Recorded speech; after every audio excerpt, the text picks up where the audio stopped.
there are three most important things that, so I'll tell you the three tricks that I use, very, very simple, right? Most people have a to-do list. I learned it from where that it's very important to have a to-don't list, and that to-don't list keeps on growing for me. That is the only list that keeps on growing.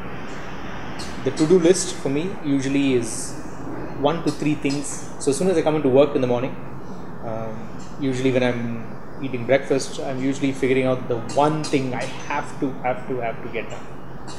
And before that thing gets done, I try not to take any other breaks or distractions. And the second part that I learned was what I call continuous visible productivity. I think it was McKinsey that brought the term out, so it's not something that I've done myself.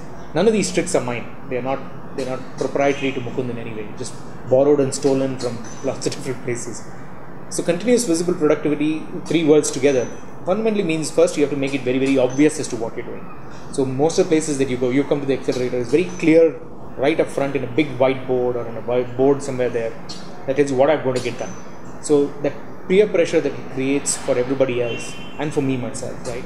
So I put it right up front and say, this is what I'm going to get done. Until that gets done, I'm not going to get distracted into Facebook or Twitter, any of those other particular things. And the to-don't list I usually keep on my phone. So I get lots of good, interesting, like everybody else, it's like I get 100 ideas in one day and I'll get one idea for the next 100 days. So I try and write down all of this, and almost every one of them I just file away and say, you know what, I'll do them later, whenever I get a chance to be able to do it. That's the second big part of it, right? So first, have a to-don't list. It's very, very useful. I cannot do hundreds of things, so I just put those. Beginning right up in the morning, there's one thing I have to do, 2 or 3 things that it's a nice to have if I want to be able to get done. The discipline just forces you to experiment a lot more for the limited amount of time.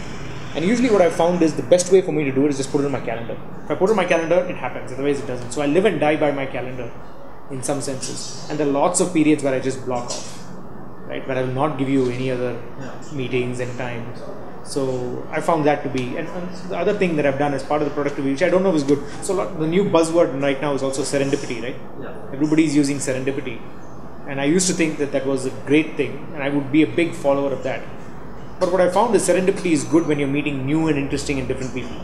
Serendipity is not very good if you're meeting the same people again and again. So case in point is a lot of these events that happen here, startup events in Bangalore. I'm trying to cut down on the amount of time because the same 150 people show up in every one of those things. When you and I have been through the last 4 months, pretty much the same set of events. You meet the same people, you talk about the same stuff, you look at the same startups, and you go back home next day morning going, okay, what did I really achieve with that, right? So those would be the 3 important points. You put a to-don't list for me, make it very visible. I've made it extremely visible. What tool do you use for that? I just put everything on my phone. So I'm very much like most other people. I use only one system for each and everything. My calendar, it's connected both with Gmail and my Outlook. My calendar is consistent with my Gmail calendar and my Outlook calendar are both consistent and same. So I block off times consistently.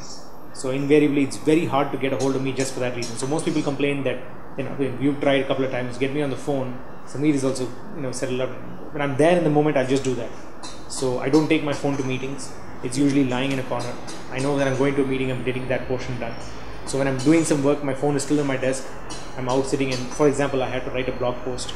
I schedule that time and that's all I'm doing during that time. So it's a little hard, but once you get to that point, it becomes easy.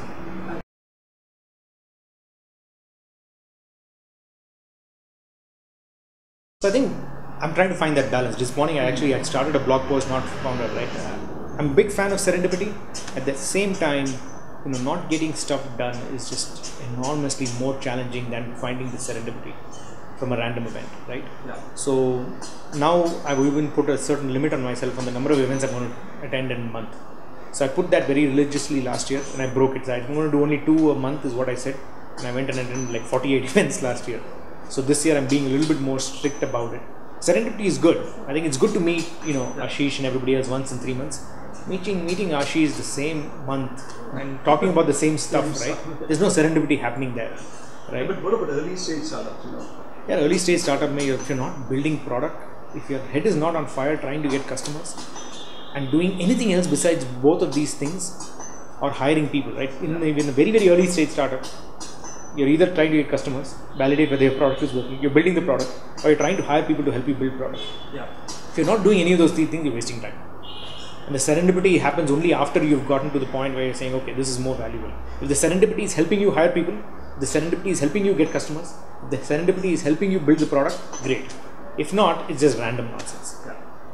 So I find it extremely challenging when people say, so I've known a couple of people I've actually been very harsh on, who come to a lot of these events, and I've said, dude, you've got a startup, what are you sitting and doing here? You shouldn't be doing all of this stuff. I see him in every one of those events, so 3-4 of the people. So I gave them a hard time and said, why are you sitting and wasting your time on this? Because you're not meeting any new people. Yeah. You're not getting customers here. You're not hiring people here. And you're not even, you come only for the food. That's like a waste of time. You can sit and eat home food. You want it.